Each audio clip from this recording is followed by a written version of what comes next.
ಒಂದ್ಸರ್ತಿ ನಾನು AI ಇಂದ ಕ್ರಿಯೇಟ್ ಮಾಡಿರೋ ಈ ಸಾಂಗ್ಸ್ ಕೇಳಿಸ್ಕೊಳ್ಳಿ. ಅವನೇ ಬರ್ತಿದ್ದಾನೆ ರಾಯ, ಕೈಯಲ್ಲಿ ಅಧಿಕಾರ, ಕಣ್ಣಲ್ಲಿ ಟಾಕ್ಸಿಕ್ ವಿಷಾನ. ನಮ್ಮ ಏರಿಯಾಲಿ ಇನ್ಮೇಲೆ ಇವಂದೇ ಹೊಸ ಆಟ, ಡ್ಯಾಡೀಸ್ ಹೋಮ್. ಏನ್ರಿ ಮೀಡಿಯಾ, ಇವರ ಪವರ್ ಮುಂದೆ ಇನ್ನೆಲ್ರಿ ನಿಮ್ಮ ಮಾಯಾ.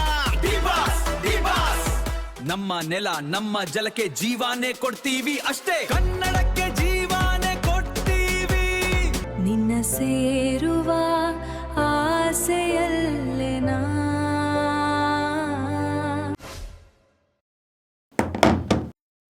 ಆನೆಸ್ಟ್ಲಿ ನಾವು ಕಣ್ಣುಗಳಿಂದ ಯಾವುದೇ ಇಮೇಜಸ್ಗಳು ಅಥವಾ ವಿಡಿಯೋಸ್ಗಳು ನೋಡಿ ಇದು ಒರಿಜಿನಲ್ ಅಥವಾ AI ಅಂತ ಗುರುತಿಸ್ಬೋದು. ಆದರೆ ಕಿವಿಗಳಿಗೆ ಈ ಸಾಂಗ್ಸ್ಗಳನ್ನ ಕೇಳ್ಕೊಂಡಾಗ 1% ಕೂಡ ಇದು AI ಅಥವಾ ಒರಿಜಿನಲ್ ಅಂತ ಗೊತ್ತೇ ಆಗಲ್ಲ ಆಯ್ತಾ. ನಾನು ಸ್ಟಾರ್ಟಿಂಗಲ್ಲಿ ತುಂಬ ಅಂದರೆ ತುಂಬ ಶಾಕ್ ಆಗಿದ್ದೆ. ಸೊ ಬನ್ನಿ, ಜಸ್ಟ್ 30 ಸೆಕೆಂಡ್ಸಲ್ಲಿ ನೀವು ಈ ರೀತಿಯಾದಂಥ ರ್ಯಾಪ್ ಮತ್ತು ಸೆಂಟಿಮೆಂಟಲ್ ಸಾಂಗ್ಸ್ಗಳನ್ನ ಹೇಗೆ ಮಾಡೋದಪ್ಪ ಅಂತ ಎಲ್ಲ ಸ್ಟೆಪ್ ಬೈ ಸ್ಟೆಪ್ ತಿಳಿಸ್ತೀನಿ. ಮೊದಲು ಗೂಗಲ್ ಜೆಮಿನೈ ಓಪನ್ ಮಾಡ್ಕೊಂಡು ಕ್ರಿಯೇಟ್ ಮ್ಯೂಸಿಕ್ ಅನ್ನುವಂಥ ಈ ಹೊಸ ಆಪ್ಷನ್ ಚೂಸ್ ಮಾಡ್ಕೊಂಡು ನೀವು ಯಾವ ಸಾಂಗ್ ಕ್ರಿಯೇಟ್ ಮಾಡ್ಬೇಕು ಅನ್ಕೊಂಡಿದ್ರ ಅದರಿಂದ ಮೇನ್ 4-5 ವರ್ಡ್ಸ್ ನ ಆಡ್ ಮಾಡ್ಬಿಟ್ಟು ನೀನೇ ಒಂದು ಲಿರಿಕ್ಸ್ ನ ರೆಡಿ ಮಾಡಪ್ಪ ಅಂತ ಜೆಮಿನೈಗೆ ಆದ್ರೆ ಅದು ಇನ್ ಡೀಟೇಲ್ ಎಲ್ಲ ಲಿರಿಕ್ಸ್ ರೆಡಿ ಮಾಡುತ್ತೆ ಮತ್ತೆ ಇನ್ಸ್ಟೆಂಟ್ಲಿ ಸೆಕೆಂಡ್ಸ್ ಗಳಲ್ಲೇ ನಿಮ್ಮ ಸಾಂಗ್ ಕೂಡ ರೆಡಿ ಮಾಡ್ಕೊಡುತ್ತೆ. ಮತ್ತೆ ಜಸ್ಟ್ ನೀವು ಸ್ಕ್ರೀನ್ ಮೇಲೆ ಡಬಲ್ ಟ್ಯಾಪ್ ಮಾಡ್ಬಿಟ್ಟು ಕೆಳಗೆ ಕಾಣಿಸ್ತಿರುವಂತ ಈ ಫಾಲೋ ಬಟನ್ ಒತ್ತಿದ್ರೆ ನಿಮ್ ಟೆಕ್ ಮತ್ತು AI ನಾಲೆಜ್ ಜಾಸ್ತಿ ಆಗ್ತಾ ಹೋಗುತ್ತೆ.